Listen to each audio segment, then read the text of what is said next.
નમસ્કાર મિત્રો, સ્વાગત છે આપણી યુટ્યુબ ચેનલની અંદર। તો આજે આપણે દેશ અને દુનિયાના અને તાજા અને મહત્વ સમાચારની વાત કરવાના છીએ, તો વિડીયોને અંત સુધી જોવા વિનંતી। સૌપ્રથમ સમાચારની વાત કરીએ કે અંબાલાલ પટેલની આગાહી। અંબાલાલ પટેલે વધુમાં જણાવ્યું હતું કે 18 થી 24 ડિસેમ્બરની આસપાસ ઉપસાગરમાં એક મોટી હલચલ જોવા મળી શકે છે, જેની સીધર ગુજરાતના હવામાન પર પડશે।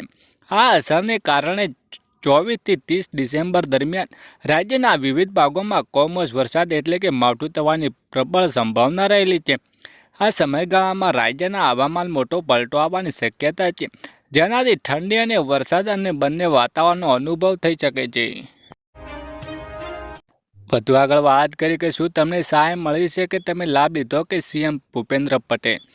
પાક નુકસાનમાં સરકારે કુલ 5.58 ખેડૂતોના બેંક ખાતામાં 1100 કરોડ ને 27 લાખ રકમ સીધી જમા કરી દીધી છે અને ખેડૂતને આગેવાનોએ સરકારની આ ત્વરિત કામગીરી બિરદાવી અને 5 ડિસેમ્બર સુધીમાં 19,295 ખેડૂતોએ પાક નુકસાન સહાય અરજી કરી હતી, જેમને પણ તબક્કામાં સહાય ચૂકવવામાં આવી રહી છે। સૌથી વધુ સહાય ઓલપાડ તાલુકાના 2,100 ખેડૂતોને 4.91 કરોડની ચૂકવણીમાં આવી છે। આ ઉપરાંત માંડવી, મહુવા અને ઉપરવાડા તાલુકા પર સહાય મેળવનાર ટોચના 4 તાલુકામાં સામેલ છે।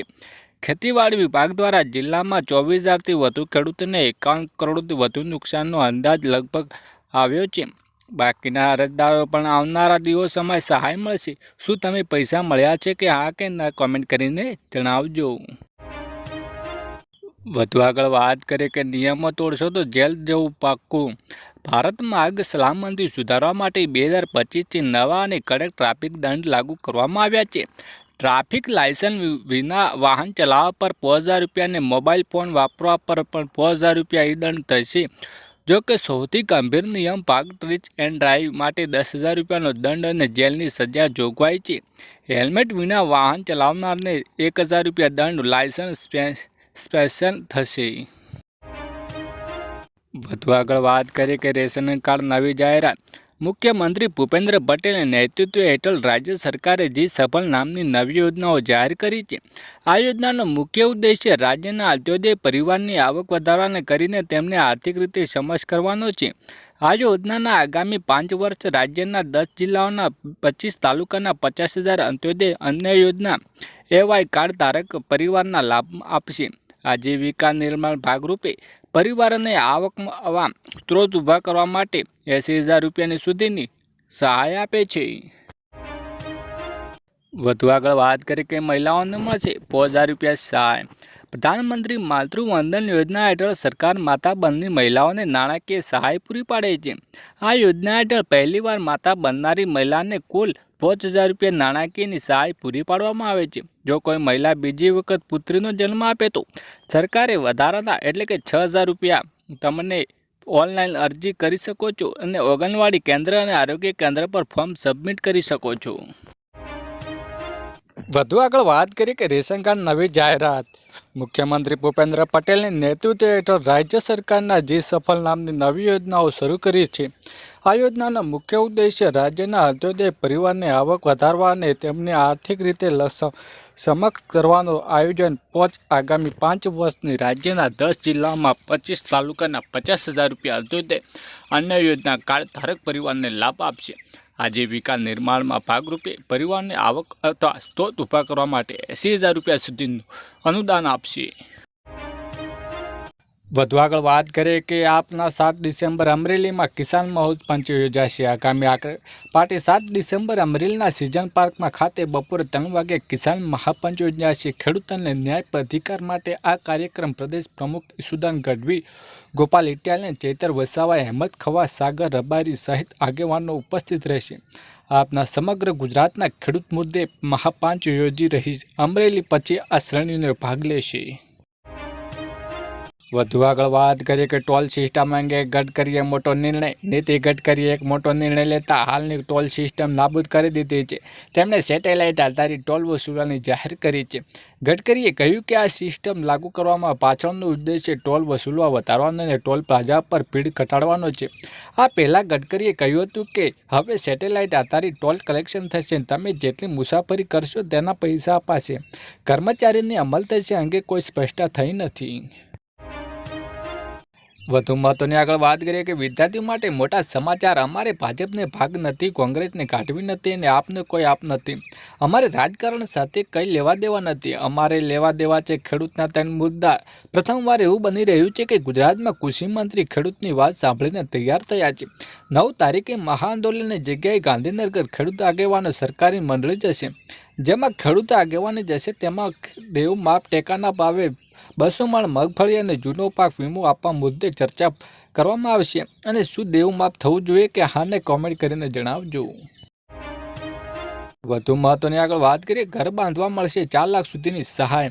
પ્રધાનમંત્રી આવાસ યોજનાનું સપનું ઘર 2026 સહાય મળશે. 4 તબક્કા. 1 ક્લિક લેવલ પૂર્ણ થયા બાદ 70,000ની સહાય. 2 ક્લિક લેવલ પૂર્ણ થયા બાદ 80,000ની સહાય. પ્લેન પૂર્ણ થયા બાદ 1.5 લાખની સહાય. 100% બાંધકામ પૂર્ણ થાય તો 1 લાખની સહાય. જમીનની માલિકો પૂર્વ મંજૂરી થયેલા બાંધકામની મંજૂરીનો દાખલો અને 50 સ્ટેમ્પ પર નોટરીની એન્ટ્રી, આધાર કાર્ડ, કુટુંબ તમામના સભ્યો, બેંક વિગતો, પાસબુક, ચેક, સ્ટેમ્પ. બાંધવા માટે શરતો. પોતાની જમીન અથવા સર્જરિત મકાન ઉપસ્થિત પાકું મકાન બાંધવા માટે NCB ધોરણ મુજબ હોવું જરૂરી છે. મકાનના કાપેલા 30 થી 45 ચોરસ વચ્ચે. મકાનમાં 2 રૂમ, રસોડું, શૌચાલય, બાથરૂમ ફરજિયાત રહેશે. વધુ આગળ વાત કરી કે વીજળીના નિયમમાં ફેરફાર. નવું પાવર કનેક્શન. હવે તમારા દેશમાં નવા વીજળી કનેક્શન માટે વધુ રાહત જોવી પડશે નહીં. મોટા શહેરમાં 7 દિવસમાં બદલે 3 દિવસની વીજળી કનેક્શન મળી શકે છે અને ગામડાઓના નવા વીજ મીટર માટે 30 દિવસની લાંબી રાહ જોવી પડે છે અને 15 દિવસના ગામડાઓના વીજ જોડાણ મળી જશે. વીજળીના બિલમાં સુધારો કરીને ઉર્જા મંત્રીએ જાણકારી આપી છે કે વીજળી અને સોલારના નિયમો હળવા કર્યા છે. વધુ આગળ વાત કરીએ કે સરકારી લાભ લેવા આધાર કાર્ડ. જો તમારે નવું બેંક ખાતું ખોલાવવાનું છે તો સિમ કાર્ડ ખરીદવું છે કે કોઈ સરકારી યોજનામાં લાભ મેળવો છો તો આવી સ્થિતિ તમારું આધાર કાર્ડ અપડેટ રાખવું ખૂબ જ જરૂરી છે.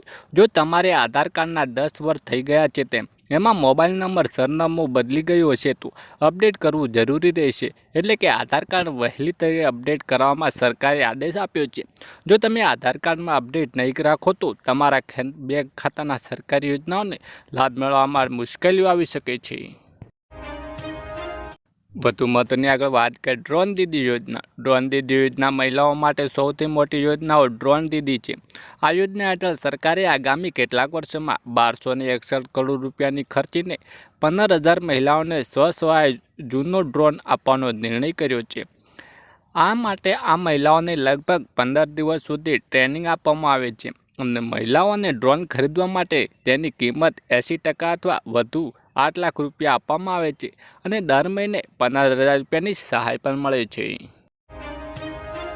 વધુ આગળ વાત કરીએ કે પોસ્ટ ઓફિસની કિસાન વિકાસ પત્ર યોજના શું છે. દેશની મોટી વસ્તી ગ્રામીણ વિસ્તારોમાં રહે છે. આ લોકોની આજીવિકાનો મુખ્ય સ્ત્રોત ખેતી પર છે. ગ્રામીણ વિસ્તારોમાં રહેતા લોકોને બચત અને રોકાણ કરવા માટે પ્રોત્સાહિત કરવા માટે પોસ્ટ ઓફિસ ખૂબ જ અદ્ભુત યોજનાઓ ચલાવી રહી છે. આ યોજનાને નામ કિસાન વિકાસ પત્ર યોજના છે. આ યોજનાને નામે તમે જે રકમ રોકાણ કરી શકો છો લગભગ 115 મહિલાઓને બમણી થઈ જાય છે. તમે કિસાન વિકાસ પત્ર યોજના ખાતું ખોલાવો છો અને 5 લાખ રૂપિયા રોકાણ કરો છો તો તેમાં 115 મહિના પછી તમારે 10 લાખ સુધી મળી શકે છે. કિસાન વિકાસ પત્ર યોજના વ્યાજ દર ચક્રવૃદ્ધિ આધારે ગણવામાં આવે છે. જો તમારે આ યોજના રોકાણ કરવા માગતા હોય તો સૌપ્રથમ તમારે તમારી નજીકની પોસ્ટ ઓફિસમાં જઈને ત્યાં યોજનાઓ તમારું ખાતું ખોલાવવા પછી રોકાણ શરૂ કરી શકો છો. છેલ્લે મહત્વની વાત કરી કે પશુપાલકોને 10,800ની સહાય. ગુજરાત સરકાર દ્વારા ગાય સહાય યોજના 2025ની જાહેર કરવામાં આવી છે.